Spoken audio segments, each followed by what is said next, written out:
संगत से महरूम रहता है, उसका ध्यान मेरे अविनाशी स्वरूप में रहता है, ठीक वह भी जीवन मुक्त है। परंतु उसके रास्ते में बहुत से संकेत, भ्रम और वहमों की रुकावटें आ जाती हैं। वह मेरे सगुण रूप साधु संगत के न मिलने से उसको अड़चने रहती हैं और प्रेमा भक्ति का रसा साधन नहीं कर सकता और दूसरों का कल्याण भी नहीं कर सकता, क्योंकि वह अपने दायरे तक ही रहता है। हे अर्जुन, जो मुझ अविनाशी सगुण रूप के जरिए मेरी उपासना करते हैं, उनका तो मैं शीघ्र मृत्यु रूपी दुखों को संसार से उद्धार कर देता हूँ। इसलिए हे अर्जुन, तुम भी मुझ सगुण रूप के जरिए इस अविनाशी निरंकार की उपासना करो।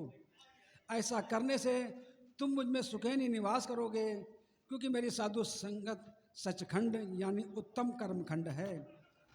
इसमें ही तुमको 4 पदार्थ यानी धर्म, अर्थ, काम, मोक्ष प्राप्त होंगे।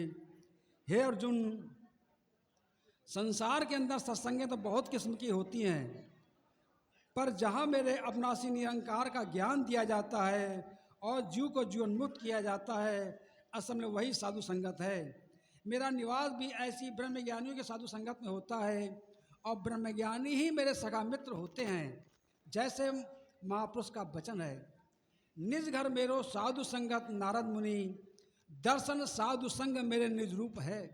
साधु संग मेरो माता पिता और कुटुंब सखा, साधु संग मेरे सुत श्रेष्ठ अनूप है। साधु संग सर्वधान प्राण जीवन में, साधु संग निज पद सेवा दीप धूप है। साधु संग रंग रोस भूख सहज में, साधु संग शोभा अति उपमा अनूप है। सत्संग ऐसी जानिए, जित्ते है नाम बखानिए, हरे को नाम शब्द है, गुरु सदगुरु दिया बुझाए दियो।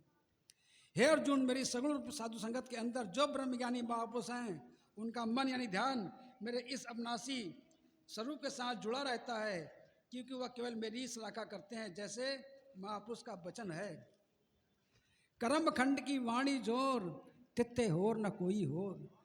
तित्थे जोध महाबंसूर, तिन में राम रहा भरपूर। तित्थे सुईतो सीता महिमा माए, ताके रूप न कथ न जाए। ना वह मरे न ठागे जाए, जिनके राम बसे मन माए। तिथे भगत बसे के लोए, करे आनंद सच्चा मन सोए। सच खंड वसे निराकार, कर कर वेखे नद निहार।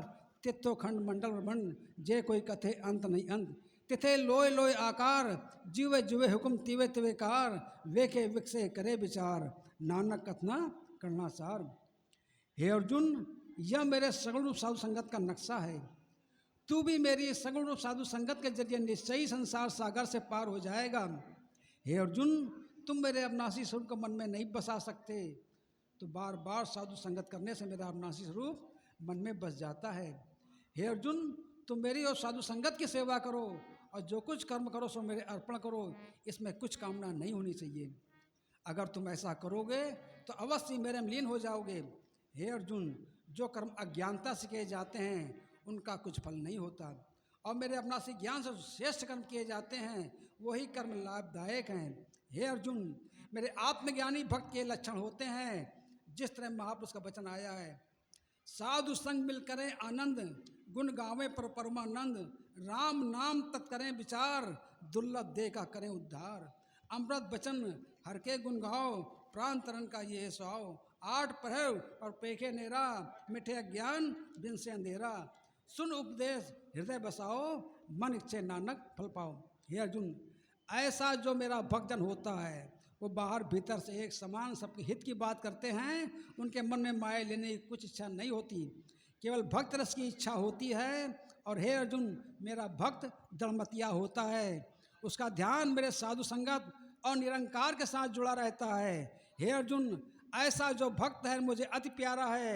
सो हे अर्जुन, तुम भी मुझ निरंकार में बार बार मन लगाओ और संसार में धनता योग बन जाओ। तो प्रेम से बोलो सदु भगवान की जय। सात संगत जी, कृष्ण अर्जुन संवाद 12वां अध्याय समाप्त। जय श्री मेहता। सात संगत जी, दास ने जैसा कि आग्रह किया था, परम आदरणीय बहन हेमा मिश्रा जी और इनके बाद कानपुर के भाई श्रीचंद जी तैयार रहेंगे। हेमा जी बोलिए।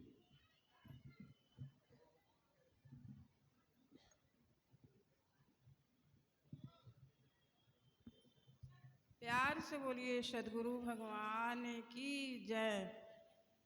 जय श्री मेहता।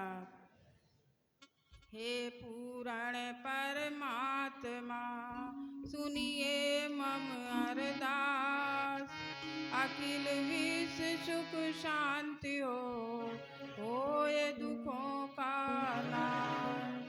संत चरण की रेणु बन सभी रहे सानंद, सेवा सुमिरन में लगे जीवन परमानंद। आपना आते जगत में जल मरता संसार, जगता